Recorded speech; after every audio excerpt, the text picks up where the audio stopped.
All right, we'll call this meeting to order. We'll start with the Pledge of Allegiance. I pledge allegiance to the flag of the United States of America and to the republic for which it stands, one nation, under God, indivisible, with liberty and justice for all.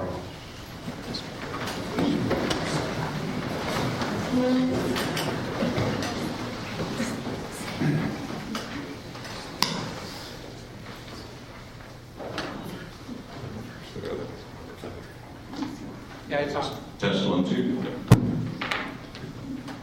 I'll just take that. All right, we'll start with the election of a chairperson. From the floor, if anybody's got a... I nominate Greg Crenshaw. I second the nomination. All right, it's been properly moved and seconded that I be the chairperson. We don't need to probably vote on that. Or do we? Yeah. All right. In that case, all in favor signify by saying aye. Aye. All opposed? Motion passes. Then we'll move on to the approval of the minutes from the 2014 annual meeting, which is in our little booklet here. Does anybody have any additions or corrections or that we should make to the old minutes? Okay, seeing none, then we will. I'll entertain a motion to approve the minutes from the 2014 meeting. So moved. Is there a second? I'll second it. It's been properly moved and seconded.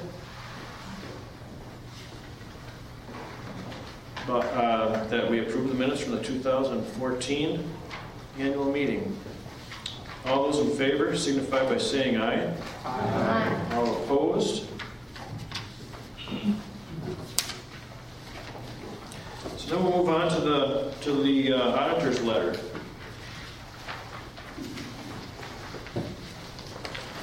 And those are on pages 5, 6, 7, and 8, I believe. I'm not going to take the whole time to read them. You can take a look. We have Virtual Kraus Baker Tilly does our audit. They're our auditing firm out of Eau Claire. And we have a letter from Kim Schult, the CPA partner, the first one. Just the bottom paragraph there, we have substantially completed our study and evaluation of the district's internal control structuring as part of the audit and have not identified any significant areas of concern beside the overall lack of segregation of duties.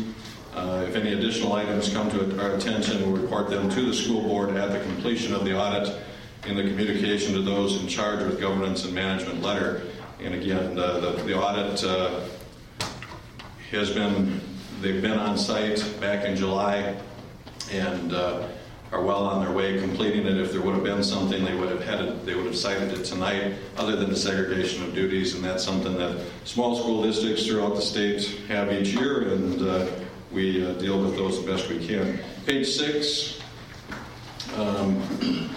report on financial statements. We've audited the accompanying financial statements of the government activities, each major fund, and the aggregate remaining fund information for Clear Lake School District as of and for the year ending June 30th, 2015, and related notes to the financial statements which collectively comprise the Clear Lake School District's basic financial statements as listed in the table of contents.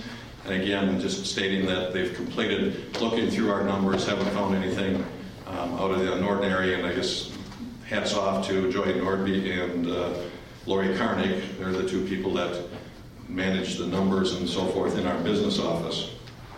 As far as the auditor's responsibility, I won't read that, but the very bottom sentence on page 6, we believe that the audit evidence we have obtained is sufficient and appropriate to provide a basis for our audit opinions.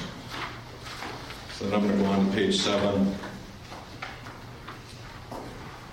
Again, I won't read the whole top first paragraph, but the last sentence. In our opinion, the combining fund financial statements, pupil activity fund statements, changes in assets and liabilities, and schedules of expenditures of federal state awards as required by the Wisconsin Department of Public Instruction are fairly stated in all material respects in relation to basic financial statements as a whole.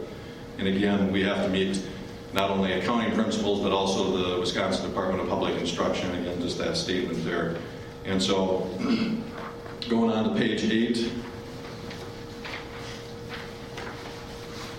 Top of page 8, in our opinion, the financial statements referred to above present fairly in all material respects the respective financial position of the government activities, each major fund, and the aggregate remaining fund information of the Clear Lake School District as of June 30th, 2015, and the respective changes in financial position thereof for the year then ended in accordance with accounting principles generally accepted in the United States of America. Again, this is just a preliminary letter stating that the audit's been well on its way and there hasn't been anything out of the abnormal found, and again, that the school district uses accounting principles according to the government and to the DPI.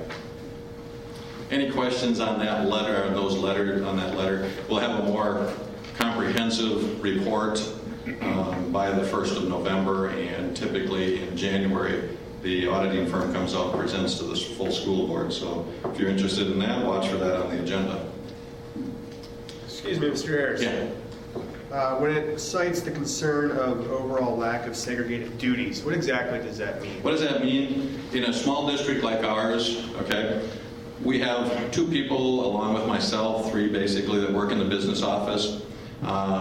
We have a person that does personnel information, okay? They make out the people, they don't make the contracts out, but they type up the contracts. I go through them with people, and so they also do payroll, they also take in money, and they receipt money out.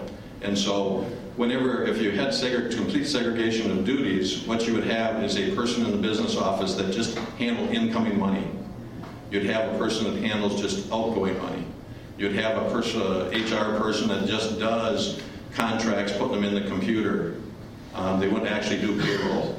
And so you'd have a separate person for each one of those 4 things. Those are initially in our office that jumps out, that we're told about. Now, we have checks and balances in place to account for that, but they have to report that. That's just a general accounting principle, and according to the government accounting standards, and then also the DPI, that, hey, we're a small district, very typical. I don't know if you find a district in northwest Wisconsin that doesn't have that statement. So answer your question? Yes, sir. So then it's fair to say that this has come back on probably all of the previous audits for the Yes. last 10 to 20 years. Yep. And like I say, most districts across, and again, we ask that question when we have our audit team come up, and again, last year, the person that presented said, hey, that's very common throughout all school districts that are small. So not very many that don't have some kind of segregation of duties that is cited. Other questions on that? Thanks. Mr. Eric? Yeah. The only other question I had was, so according to this audit, and when they do this audit, if there's any kind of improper use of money or money that's not accounted for, that they would be able to find it, correct? Correct. And so they are saying there's no money missing? At this point, there's nothing out of the ordinary. There's nothing out of the ordinary? No. Thank you. I just want that clarified. Yep. Thanks. So, any other questions on that? Okay, I'm going to jump right on to the next one then, because that's part of my duties as far as the, I'll have Greg come back up, but the statement of receipts and disbursements, and then also the approval of, well, Greg will take care of the approval of the budget and tax levy, but I'll present that for him. Starting on page 9, and for those people that were just at the board meeting, bear with me. I'm going to go through it again. This is the 3rd time the board's heard it, and they actually probably could come up and give the presentation themselves. But anyway, starting on page 9, Fund 10 is our general operating fund. That's the biggest fund that we have. And you can see that this year, under revenue, down on the bottom, it's $6,821,922. And so we'll start at the top, and how do we get to that number? First of all, local. The local, what comes from our local school district, taxes, things like that. And you can see we've got 2013-14, 214-15, and then 215-16. 214-15 is the numbers that they are presently auditing. Like I say, our final report that we get in November, or that'll be the report. The budget numbers is basically my best guess at this time. And I'll point out along the way some of the things that our best guess is also that when November 1 rolls around, the board actually has to set the tax levy rate and the taxation. But we're giving you a preview tonight. What is it going to look like? Okay? And so with that said, Fund 10, again, is our operating budget, our general operating budget. From local sources, you have property taxes, and you can see compared to 14-15, where right now, as of July 1st estimate, we're estimating that property tax is going to go down. And there's a sheet later on that I'm going to show you a 10-year period of taxes and state aid, things like that. As far as mobile home tax, there's not a lot of things here that are going to differ a great deal, but you can see when you get to local sources, the tax is the biggest, the property tax is the biggest drop.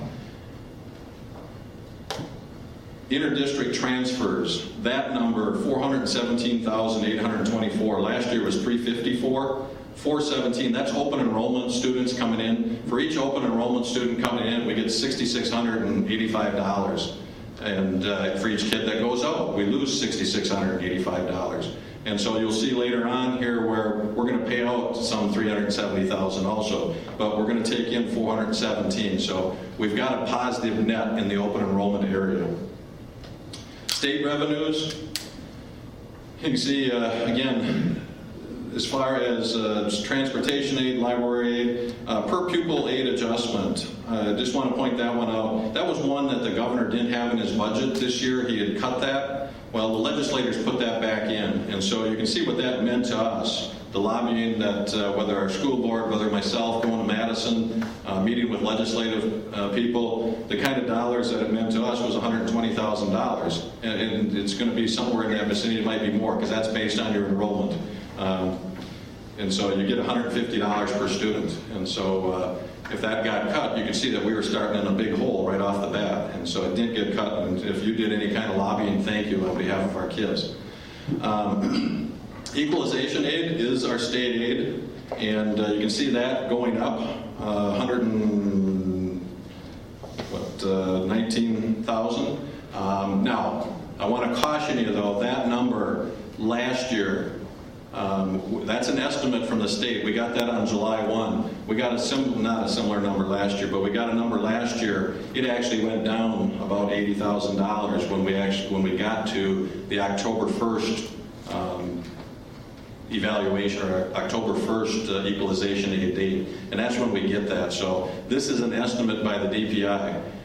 There's a number of unknowns out there right now. They opened up charter schools, unlimited number to charter schools. They also opened up payments to private schools for vouchers. And so those things are going to come out of the pot, and how big are those numbers? The state doesn't know, and we won't know that until after the third Friday count in September, and we'll find out in November what happens with that state aid. And I'm just cautioning because I've got to believe that it's going to go down because those other numbers are up. I mean, those vouchers and the private school vouchers, it's brand new, and there's a number of schools and people that have applied for those. So we'll find out more about that, but that's what we had right now as of July 1 was $4,589,000, which obviously going up that much would be nice.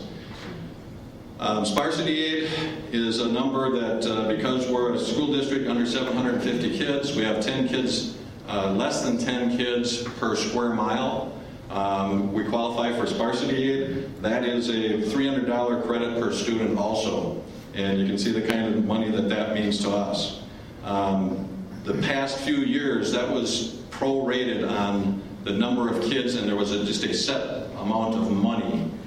And there was a pot of money of $12 million, and all the kids in the state that fit in that category of less than 750 in a district and less than 10 students per square mile, they would divide all that in there, and whatever it was prorated. So the last couple of years, it's been $255, $260 instead of $300. This year, they've supposedly fully funded it, so it would be $300 per kid, and so our child, and so obviously that would benefit us as a small rural district, and so anticipating that going up some. Sage aid, the number, the $175,000. Same thing there. Sage Aid was also a pot of money. And Sage Aid comes from your free and reduced number of students in kindergarten through 3rd grade. Sage money helps provide, if you sign a contract to do Sage, you're stating that you will have 18 students to 1 teacher or less in kindergarten, 1st, 2nd, and 3rd grade. And so we've been in that program for well over 12, 13, 14 years. We got in at the start. And again, that was a program that wasn't fully funded. It was funded at a set amount, and if there are excess number of kids, we get $2,250 per kid that's on free and reduced meals. And so some people ask, or they think it's kind of strange, I send out a letter at the beginning of the school year encouraging people to apply for free and reduced meals. We have a number of these programs. This is the big one, that if a child qualifies, doesn't mean you have to take it if you don't want to. But if you qualify, it goes into our state number. And you can see that $2,250 per child, the kind of numbers that it gives us, they're $175,000. And so again, you hear anybody talking about, oh, God, what is that superintendent doing, sending out letters asking people to apply for free and reduced meals? This is just one example. There's lots of examples that I can give you, but this is the one this is a big money difference. So again, if you hear people talking about that, tell them to call me, I'll explain it, and encourage them to. So you can see state revenue at $5,109,571. Federal revenue, that's our Title I money, that has dwindled. We're down to $62,600. Title II aid it's an old program. It was called class size reduction. It was also a federal program to help reduce class size. So we try to hire a teacher out of that also to keep our class numbers down at the elementary. And so you can see that the federal dollars, if you go back to 2013-14 at $136,000, we're down to $108. If you actually went another year out, they were well up over $170,000, $180,000. That's how big a hit we've taken in 4 years. And so federal dollars have slowly dwindled away. And so the total fund, it says total fund 10, $6,821,922. Again, up from last year. The biggest difference is in open enrollment dollars. We're anticipating again some 65 to 70 kids open enrolling in, and some 50-some going out. So that's a big number, and I would love to have no kids going out, but I realize that with people's choices and daycare jobs, you name it, whatever it is, people do have flexibility, and but we're glad to be on the positive end of that one. So on page 10,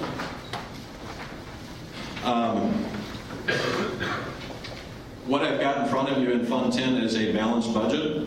And what I mean by that is this here. If you look down on the bottom of page 10, the total, $6,821,922, is the same amount estimated that we're going to take in, that we're going to spend.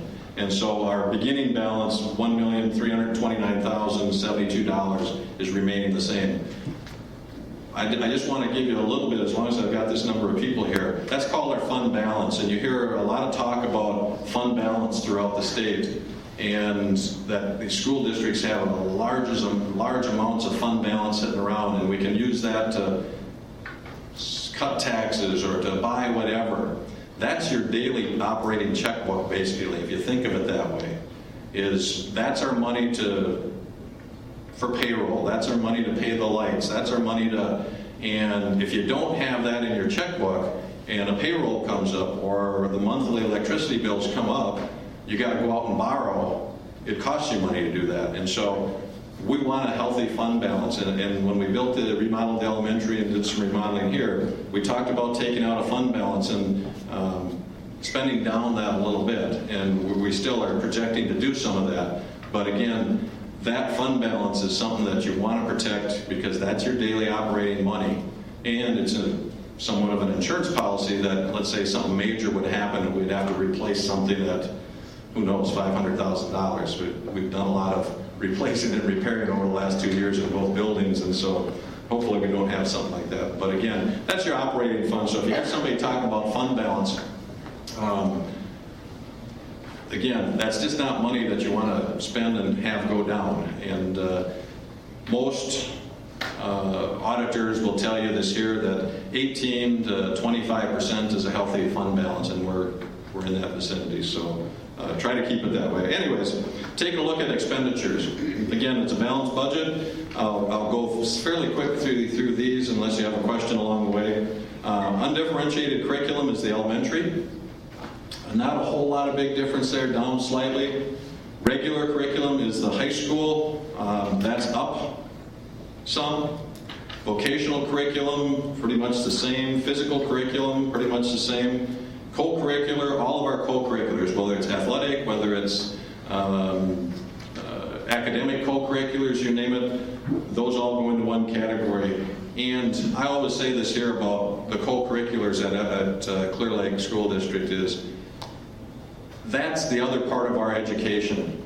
We have from 8:20 to 3:15 at the elementary, or 8:20 to 3:25 at the high school. But after, and whether it's athletics, or whether it's music, or drama, or you name it, the rest of that education is important.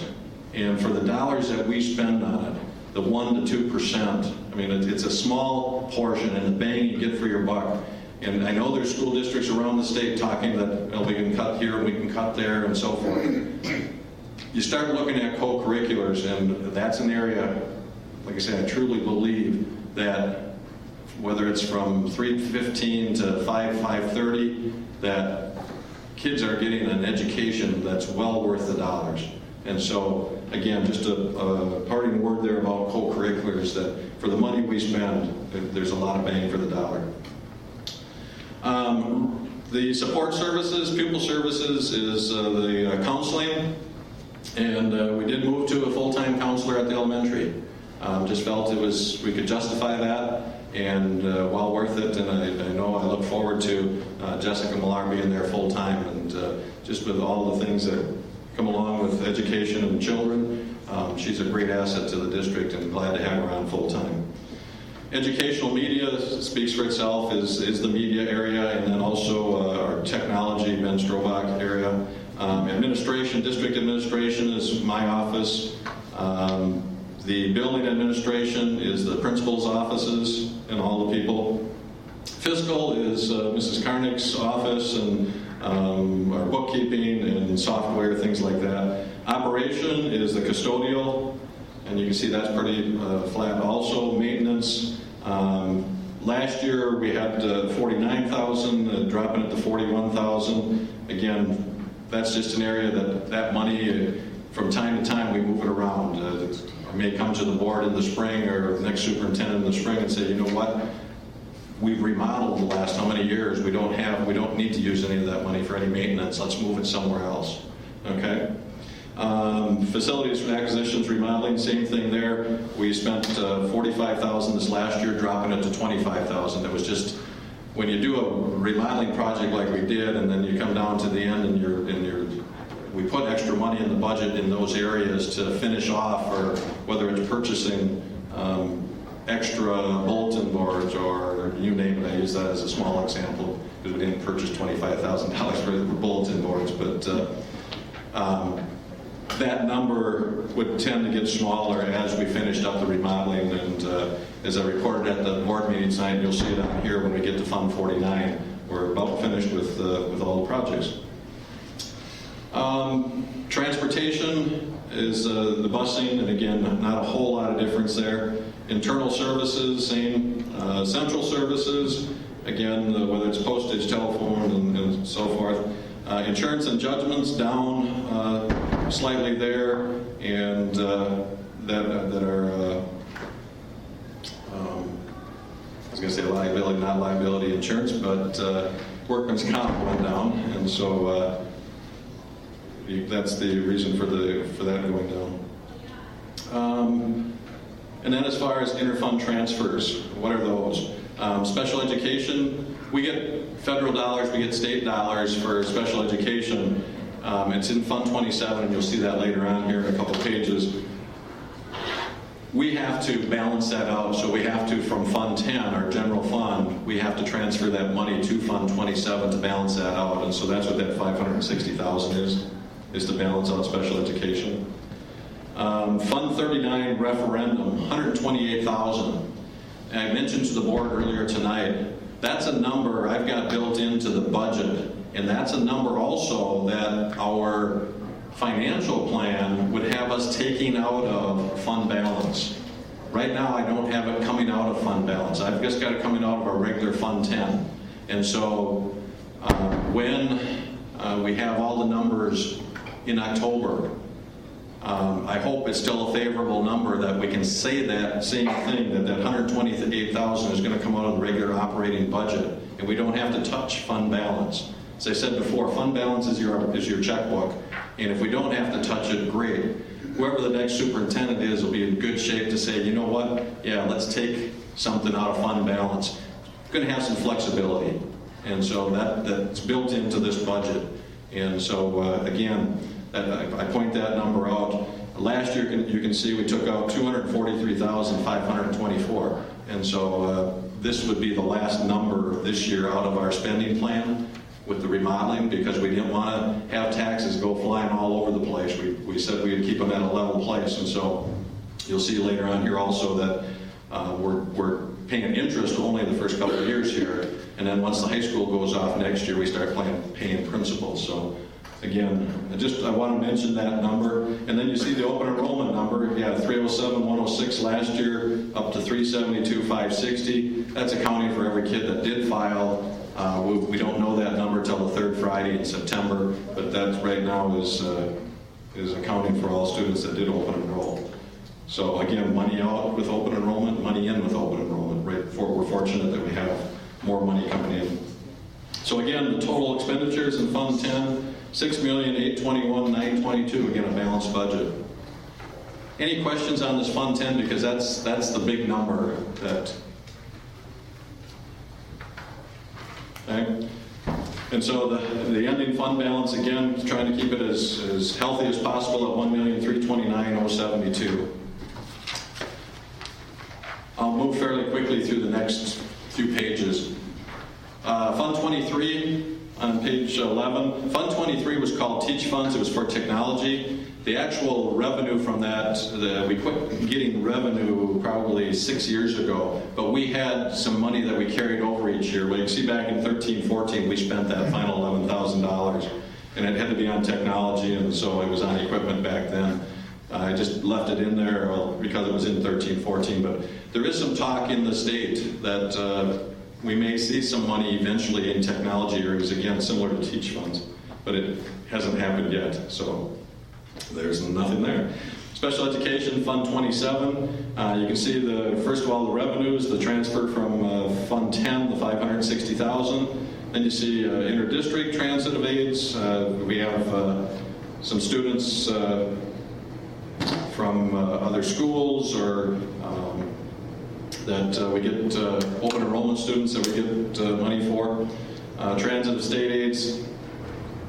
Handicapped aid is the large one through the state, and then the special project grant is the large one. That's called federal flow-through dollars, those two large numbers. And then again, our match are $560,000 to balance the $997,890. And so again, somebody may ask, well, why is that number going from $939,900 to $997,890?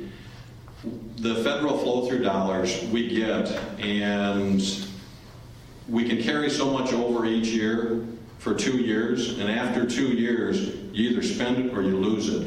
And so that number is in there, and right now on equipment, whatever it be, and so it's a fairly large number that we'll be bringing to the board of improvements in the special education area. Fund 38 is our non-referendum debt. Our energy exemption debt fits in there, and then our unfunded liability. And our unfunded liability is, back years ago, school districts across the state looked at the money that they're paying into the state retirement system, and because interest rates were high, and we actually were losing. And so when interest rates became lower, we borrowed, and school districts across the state borrowed. And what the unfunded liability portion of it is if our school districts ceased to exist right now, it would take so much money to pay off our debt to the Wisconsin retirement system. And so what we did years ago, the board did a number of years ago, was borrow to pay that debt off, and it'll be paid off in 2023. And so that number will then go away completely, and we won't have any kind of unfunded liability. The other part of that Fund 38 is our energy exemption. In other words, for the elementary and for the high school, if we had projects that were related to it, you'll see where the loan is on that here later also. Right now, okay, we're taking in on property taxes $276,000, about $55,000 of that's going towards unfunded liability. $220,500 is going towards the energy exemption, and that is only interest for next year again. Like I said, you'll see later here where the high school gets paid off, then we start paying off principal, and we use Baird financials, and we have to get a plan that so your mill rate doesn't jump all over the place. It just smoothens out or smoothens right into paying off the elementary once the high school goes off. And that was explained back when we were doing the presentations for the building referendum and things like that. But this is the reality of it now, is you'll see that when we get to the paying off of the debts there. And so the expenditures, again, are very similar as far as in Fund 38 is the revenues. Page 12, Fund 39 is the debt service, and again, that is part of the high school, and you'll see that in one of the later sheets, and then also the interest and so forth from the referendums that we passed for the remodeling also. And so again, a balance there also of $904,145. Fund 40 is where the money is spent from the referendums and the energy exemption bonds that we sold. You can see back in 13-14 was the biggest year of spending, and actually the year before that even, from when we started the projects at the elementary, and then into 14-15. And you can see for 15-16, the balance at the beginning of the year was $136,461. We finished up the blacktopping and the painting at the elementary. That was $133,000. And so we've got some $3,000 and change to spend, and that's actually spoken for in the sign and then also some security stuff. So it'll be all the remodeling dollars, and the remodeling will be completely done at the end of this year, or before the end of this year. It'll be done shortly. And so Mr. Peterson will be able to take a deep breath and say, hey, that was a long 2 years. So, but that's what that is that the projects will be completed. Page 13, Fund 50 is our food service. And again, if you weren't at our last board meeting, I just want to put a plug in for Penny Kobernick and her staff. We went through a federal audit, state audit here in April, and we received back a commendation letter that said that we had a model program and that other school districts in the state could model their food service after hours. And hats off to Penny and her staff. And again, they do a fantastic job. And also she manages, and you can see money-wise, we're projecting a balanced budget. At the end of this year, she had 56,000, or last year I should say 56,672. And carrying that forward, we're projecting a balanced budget there too, and at the end of the year. But I wouldn't be surprised that Penny comes out ahead again. And again, that's money, you can't use it anywhere else. We can't say, well, we're going to go use that somewhere else around the school. You use it in the food service area. And so we did use money at the elementary, use money here out of that fund balance, and we may do the same. But right now we're projecting a fund balanced budget, and if something would come forward again, we'd bring it to the board and it would have to be approved. And again, if it's money out of food service, it's got to be spent in food service because that's where it came from. Fund 60 is activity fund. Activity fund is all of our, whether it's FFA, FHA, classes, you name it, clubs. That's money in, money out. It's got to be accounted for that if this club raises this much money and they spend this much, it's money in, money out. And so that's the way that's tracked. And so you'll see going back, beginning in 13, 14, the balance at the beginning of the year went up slightly at the end of the year. Last year went up even more. And so at 101,631 in the activity funds. And I'm just projecting, again, just a balanced number, but that's one that, again, it's got to be money in, money out. Our auditors with all of our clubs can't order anything unless they collect the money first. And so it's got to be paid for first. And so the money goes in, now the things can be bought and distributed. And so that's a number that really shouldn't ever go into the red. If anything, it would zero out. But again, with the amount of money that are in all the different clubs, that's what that is. Fund 72 is our scholarship fund. And again, that's one, as I said earlier, after hearing the stock market report from Friday and today, money there is invested into certain funds. We have a scholarship committee and they invest the funds. And they, again, how well they do, you can kind of see as far as interest from 13, 14, 12,000, last year 6,000. I hope 5,500 is not right, but I hope it's at least that after the last couple of days. Anyways, that's where our scholarship, dollars for scholarships are paid out. And last year they paid $88.70 and estimating $9,000 this next year. And again, you can see a pretty healthy balance of $433,563 in the scholarship fund. And then finally on page 14 is Community Service Fund. Our Community Service Fund, Fund 80, talk a little bit about that.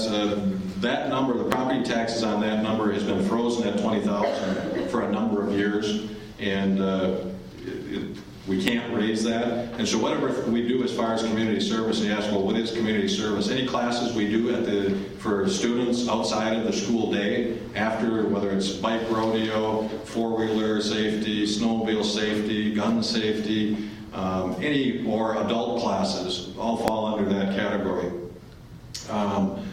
Community plays, the community that Heidi helps run, again, those are under community education. Before and after school program, daycare, from 6 to 8 o'clock in the morning and from 3:15 to 6 o'clock in the evening. And then the afternoon wraparound program for 4-year-olds. That's all part of Fund 80.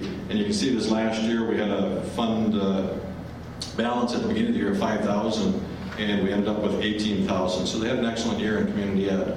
And so I would hope that they do the same this next year and we end up with that $18,530 in there. So, any questions on all those numbers, all the other funds, what they are or what the numbers are? Okay. I'm going to go right into the next 2 pages because then I'll turn it over to Greg as far as we do need a vote tonight as far as the proposed tax levy, the Fund 10, and then the total all fund levy. And so on page 15, the proposed Fund 10 levy, that's that general operating fund of $1,127,427. And then a total all fund levy, when you roll in Fund 38, Fund 39, and Fund 80. That's the total, along with Fund 10, the $2,088,518. The projected mill rate is 10.85, and you can see the last 10 years of mill rates, the mill rate history over the last 10 years, and we try to keep that as smooth as possible, but a number of things, again, affect that, evaluations of the communities and so forth, and I got to tell the story again. Some people are going to get, we've heard it already at the board meeting, but got a little scare last week when the evaluation of the village had gone from $52 million down to $32 million, a $20 million drop. A $20 million drop on evaluation to me, when I put together a budget, instead of 10.85, it was closer to 12. And if I was standing up here in front of you saying we're going to raise your mill rate to 12, you'd be saying, holy cow, what's going on? Anyway, there was an error made down at the state with some things in the village, some with a number from, instead of 1 million, they put it in as 11 million. So there was a $10 million error. They caught it on the schools last year, and so it's not, they got to put it back in again this year. It's going to go down some slightly, and you'll see that here in a page or two. But anyways, it was a little bit of scare. So that 10.85, yeah, it can fluctuate. It can go down, it can go up. But again, the spending plan that we had as far as with Baird, we're well under that. And so we have some room for that to move up. And I'd love to see it go down, but we'll see what October brings.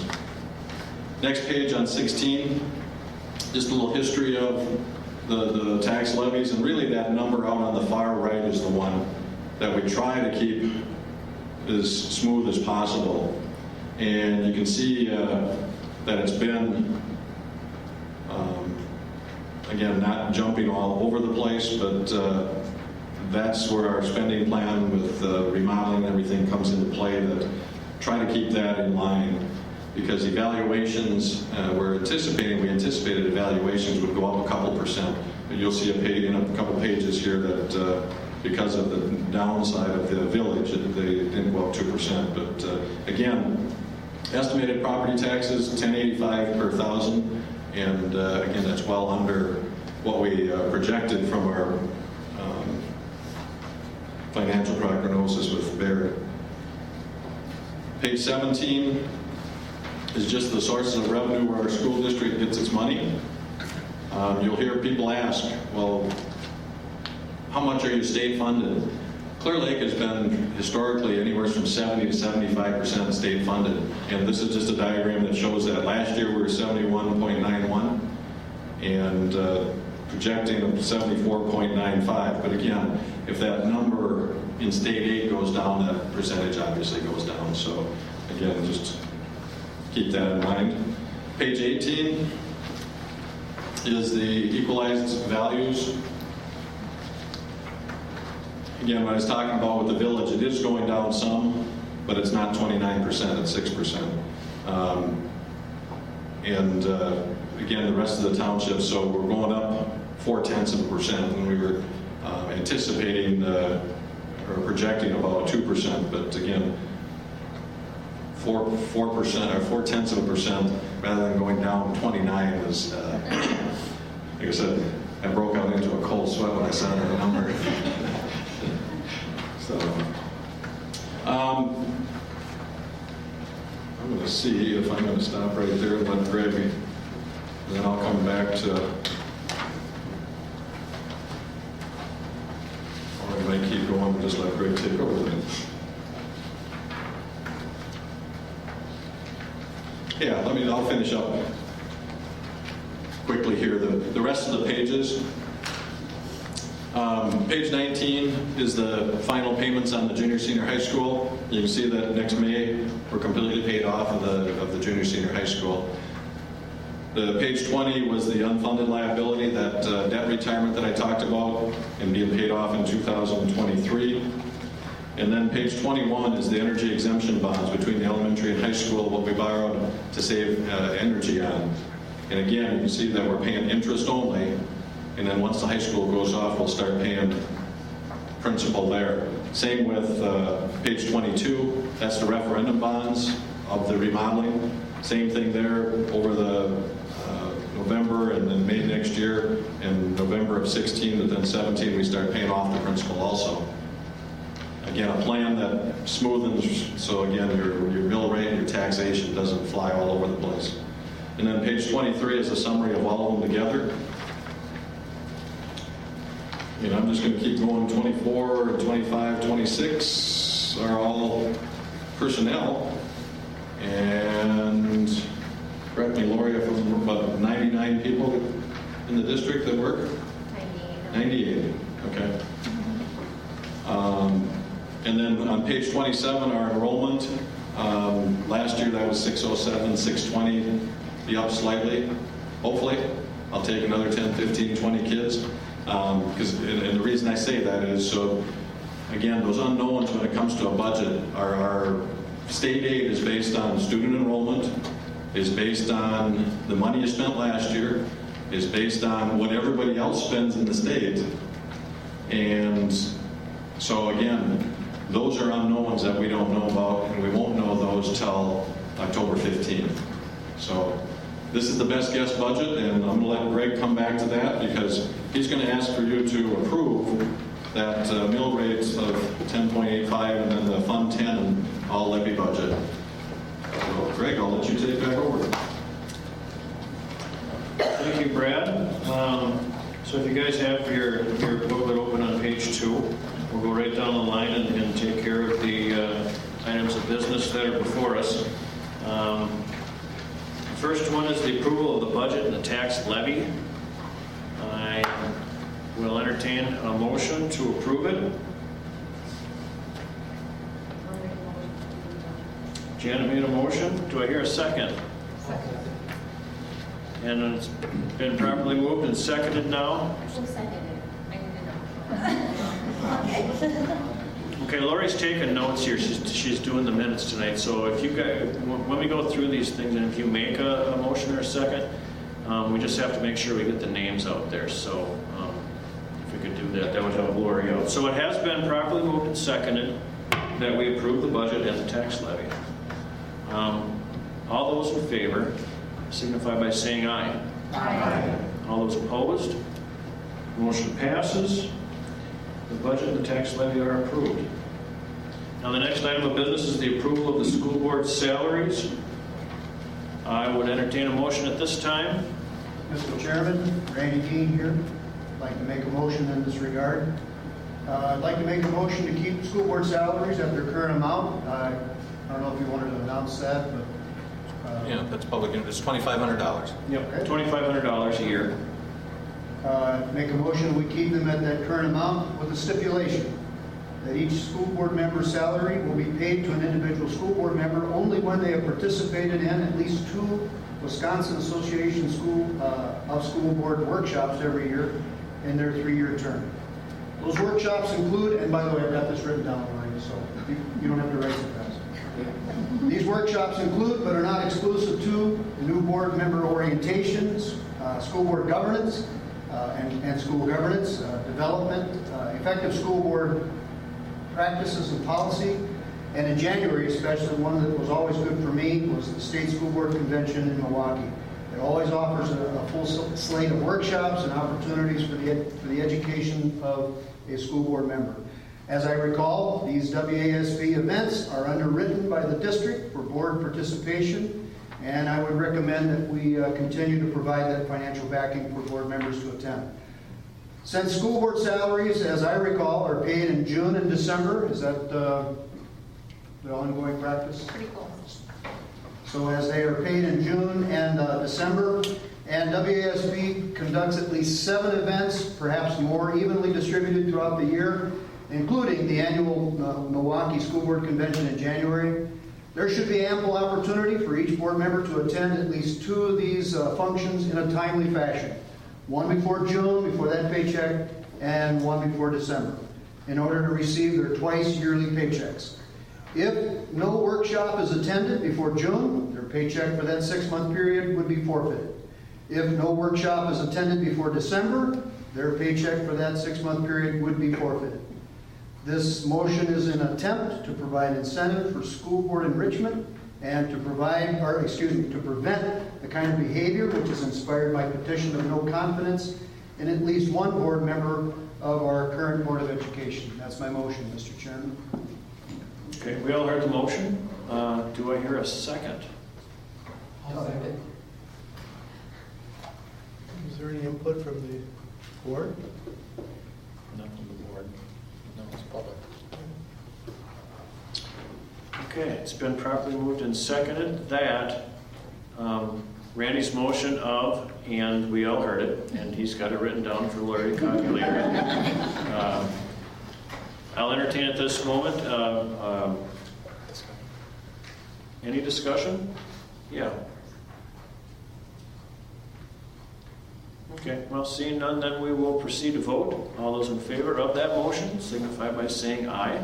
Aye. All opposed signify by saying no. Motion passes. Now we'll move on to the consent agenda, where you guys give us, the board, your consent to take care of these activities. And we'll start with item A, to authorize the operation of school lunch program. I'll entertain a motion at this time from the public to give us that authority. I think we can make a motion to approve A through H. You can do that, Greg, if you'd like to, if that's what they would like to do, is consider all of them at one time. Okay, then I'm going to read through them just so everybody knows. To operate or authorize the operation of school lunch program, authorize the provision for student insurance, authorize the board to short-term borrow to continue the operation of the district, to authorize the board to sell tangible surplus property, to authorize reimbursement of school board members for expenses incurred, to authorize the board to transport children, and to authorize the persecution or defense of any school litigation. So now that we've heard them all, now I'll entertain a motion to authorize all of those items A through G. So moved. Do I hear a second? I'll second it. It's been properly moved and seconded that the public authorizes us to do A through G. All those in favor signify by saying aye. Aye. All those opposed? Motion passes. So then we'll move on to a discussion of new business. Item A, projected school enrollment. And I've actually covered that already, and so again, those numbers, we'll see where they are come third Friday count in September. So, but that's what we're, as of last Friday, that's what we were sitting at, was 620. And last year we were at 607, I believe, or It says 614. 614. Okay. So, okay, well, then we'll move on to new business item B, future dates for the annual meeting. and what you're doing is authorizing the board, annual meeting has to be held between July 1 and December 1. And what you're doing is authorizing the board to set that date at a later date. So typically our board sets it in July. We'll set the annual meeting date that's been historically the Monday before school starts, which is tonight. So, but you need to give the board that authorization to do that. Okay, so now I'll entertain a motion giving us the authorization to set the next annual meeting date. I so move. Do I hear any seconds? I'll second. Rob? It's been properly moved and seconded that we, that you guys give us, the public gives the board authority to set the next annual meeting. All those in favor signify by saying aye. Aye. All opposed? Motion passes. And now we'll move on to new business C, elementary and junior high school reports. So we'll start with Chris, it looks like. Do you want the mic, Chris? I don't know. I think I can leave the mic. I'm Chris Peterson, elementary principal. If you don't know me, I think all of you do. Just a few things that we're looking forward to this year at the elementary school. We've got some new staff members that we've hired over the summer. Jill Moles will be our 50% music teacher. Kim Torgerson is our new speech and language pathologist. And just last week we hired Alicia Chelberg, and she'll teach physical education in both elementary and high school buildings. So just a few things curriculum-wise. We'll be in the second year of our new textbook series, which we were fortunate to purchase last year for math. We were able to purchase some new, the board approved for us to purchase some new technology products for math and reading. A few years ago, we purchased for Renaissance Learning, it's called Star Math and Star Reading. These are computerized tests to screen students for math and reading and identify areas of need. We're adding a few more products from them that's been very successful. So we're adding a product called Accelerated Reader, which is a reading program that will be done in addition as a supplement to the regular reading program for students. And we're also adding STAR Early Literacy Test for math and reading, which is geared towards kindergartners and first graders who are pre-readers, who had a hard time taking the regular STAR test. First graders did, so we're helping out first graders there and being able to add an assessment for kindergartners, which helps the teachers zero in on areas of need for kids. So excited about that. The most important piece of news for the elementary school, though, is the completion of our remodeling project. We're ecstatic to be moving into our facility that is complete, or 99% complete, I guess you could say. This time last year, we were in our first day of unpacking boxes, literally. Teachers were getting into their rooms for the first time on this day last year, so there's a lot of stress in the building. So again, we're ecstatic to be in a beautiful new facility that is complete. We're starting school on time, and so I think I can say on behalf of the staff, thanking the community for their support to remodel the building, which has been a great thing. So I just want to say too, very proud of the staff and the students for their work over the last 2 years to persevere through some of the challenges that go along with construction. There were quite a few different things, students moving around different rooms and traffic flow changes and loss of access to facilities and things. And I told the staff a number of times that they not only survived through it, but they thrived through it. So they continued to focus on learning and growing and adding things even while we were going through that. So my hat goes off to the staff and the students for that. So thank you. Thank you, Chris. And now I'd like to introduce our new principal for the high school here, Nick Gillis. Nick comes from Spring Valley. Yep, 15-year tech ed teacher at Spring Valley. Started July 1, new to the building. So my list will be a little shorter than Chris's. I'd like to welcome our new staff. Again, we share Alicia Chelberg. She'll be doing PE and health in the high school building.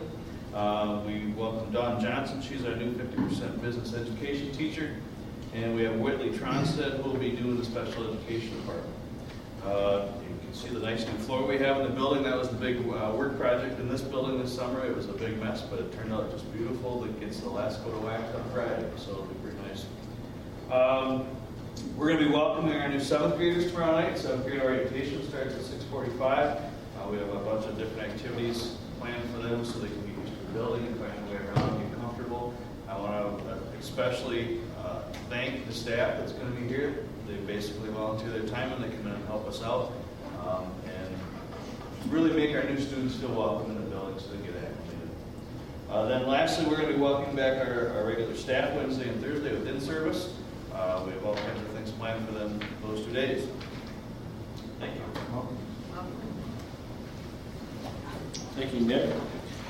Now we'll move on to new business item D. I'll open up for some discussion regarding the remodeling of the school facilities, and we'll start off. Brad, if you would. Yeah, just like I said, we're nearing that, as Chris said, probably 99.9% done. And again, from the high school, whether it's the additional maintenance area or the track or the flooring in here now, just a great improvement. But obviously, as Chris said at the elementary, just a vast improvement. And if you haven't had a chance to be in there, please do so. And we look forward to the beginning of the year right off the bat in that building. So again, Chris, something to add? I forgot one thing. We're gonna weekend Saturday of homecoming. We're gonna have just a real informal opportunity, kind of an open house of people, another opportunity for people to come in for tours on that Saturday morning homecoming. It's September 26th, I believe it is. I forgot to mention that. Sorry. So if you again, there's a number of kids that have gone through that building over the how many years, and we'll have them come back and get lost in the building.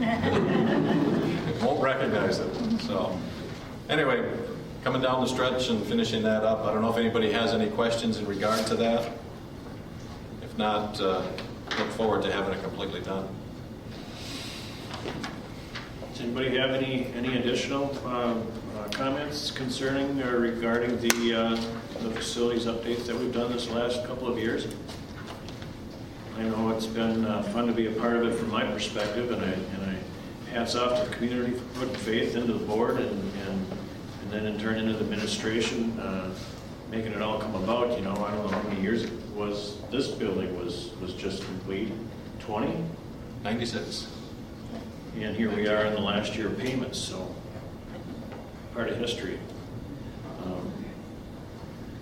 So So if there's no more discussion regarding the remodeling, I'll move on to new business E under other. And E, or other is kind of leaves the floor open for anybody that has anything to say. Mr. Larson? I have a statement I'd like to read. I'm addressing this to the Board of Education. I wish to express my strongest possible opposition to the proposal to give board members view-only access to district financial records. At the December 8, 2014 board meeting, the school district's attorney, Mr. Weld, advised the board that giving board members access to W-2s was unnecessary and would put employees at risk of identity theft. At the January 12, 2015 board meeting, Mr. Weld, in a letter to the board, cited state statute 19.36, which protects personally identifiable information regarding employees. Ignoring this advice, some board members have continued to call for access to this information. Over the past several months, these same board members have now called for the ability to view all financial records, including confidential employee payroll information, in a view-only format. Under this proposal, they would not only be able to access this information at school, but at their homes, or indeed anywhere they could plug in a computer. At the July 27th board meeting, we heard Eben Johnson, Vice President of Government Banking for First Merit Bank, tell the board that view-only access of payroll records would allow members to view employee Social Security numbers, health savings account contributions, and even the checking and savings account numbers of those who receive direct deposit. Even if employees choose to end their direct deposit immediately, their account numbers still remain in the system. In addition, board members could view data for transactions with parents and students, local businesses, indeed anyone with whom the district does business. Our treasurer has repeatedly stated a need for a second set of eyes on these records. But if the current or future board members have access to this information, here is my question. Who will watch the watchers? What guarantee do we have that no unauthorized person will see this information? How do we know who will be present when the data is on the screen? What guarantee do we have regarding security from viruses or hackers on the computers that may be used to access personal information? Furthermore, what guarantees are being offered to employees and others in the system if there is a security breach? Will we be compensated for losses that result from identity theft? For that matter, with so many potential sources for an information leak, will we even know when or where it happens? And all of this begs the question, why does any board member need this access? No board treasurer in our conference feels it necessary to have this information. In fact, to my knowledge, no school board treasurer in the state of Wisconsin has this access. Our treasurer has repeatedly referred to a deficiency in the auditor's report, which is the result of having a single person in charge of both finances and human resources. This is a situation common to over 150 school districts, as well as hundreds of small municipalities in Wisconsin. We have to question the wisdom of attempting to correct a minor problem while potentially creating a catastrophe and exposing the district and its employees to enormous breaches in security and legal liability. I can only speak for myself, but if this board chooses to pursue view-only access for board members, my family is left with little recourse but to file legal action to protect our personal information. Thank you. I have copies of the letter if you want. Thank you, Mr. Larson. Does anybody have any other things that they'd like to bring before the board? Mr. Chairman, I have a motion I'd like to make. Go ahead, Randy. And I do have a copy for recorded tonight. I would like to move that we, the taxpayers, constituents, and residents of the Clear Lake School District, state our gratitude for the fine work of our staff in providing for our students an education of unquestioned quality. Last week's New Richmond News reports that Clear Lake ranks in the top 11% of the 466 school districts of Wisconsin, and out of 29,000 schools nationally, we are ranked 2283 in the nation, easily in the top 10% nationally.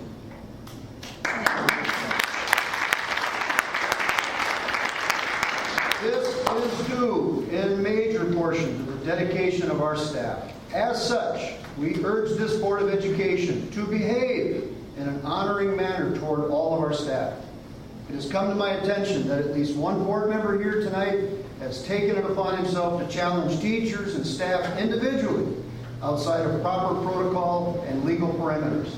This is unacceptable.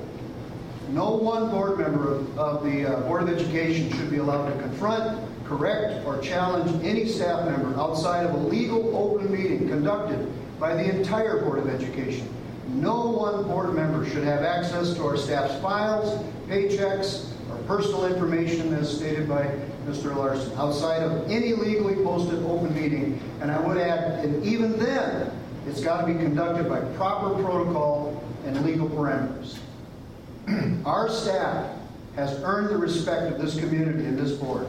And I might add, our superintendent, Brad Eric, has more than earned a high degree of honor, respect, and thanks for 35 years of sacrifice and loving service to this district.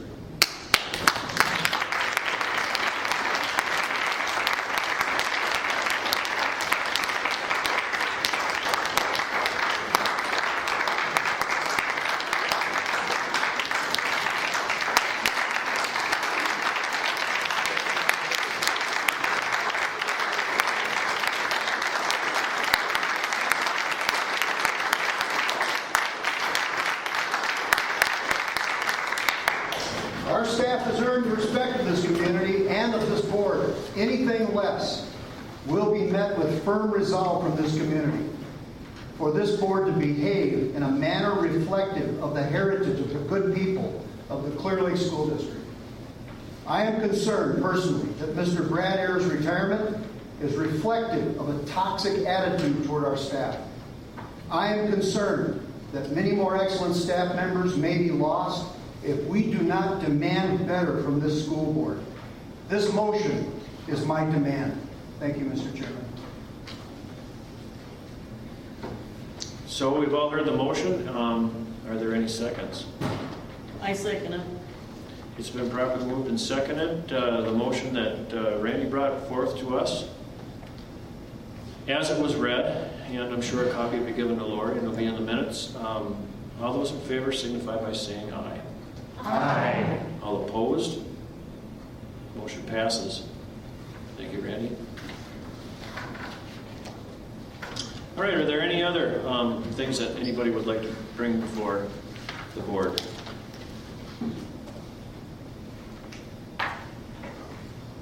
Well, then I'd like to thank you guys all for attending. We're at the end of our agenda. Thank you for your interest in the board. Thank you for backing us. I'll now entertain a motion to adjourn.